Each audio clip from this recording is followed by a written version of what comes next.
അങ്ങനെയാണ് ചെയ്യേണ്ടത് പെണ്ണ്. അവള് പെണ്ണൊരുത്തിയാ, അന്തസ്സായിട്ട് ഇറങ്ങി വന്നു. 2 വീക്സ് അങ്ങനെ 2 വീക്സ് അവൾ റിമാർക്കബിൾ നോട്ട് അവിടെ ഇട്ടിട്ടാ വന്നത്. അത് കറക്റ്റ് ആയിട്ട് അവൾ അവിടെ പെർഫോം ചെയ്തിട്ടാ വന്നത്.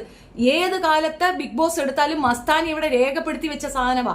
ലക്ഷ്മി, മസ്താനി, അനു ഒക്കെ രേഖപ്പെടുത്തിയിരിക്കുകയാണ് അവർ പെണ്ണുങ്ങളാണെന്ന്. നല്ല ഉശിരുള്ള തന്റെ ഇടമുള്ള പെണ്ണുങ്ങളാണെന്ന് എഴുതി വെച്ചിട്ട് അവർ ഇറങ്ങുന്നത്.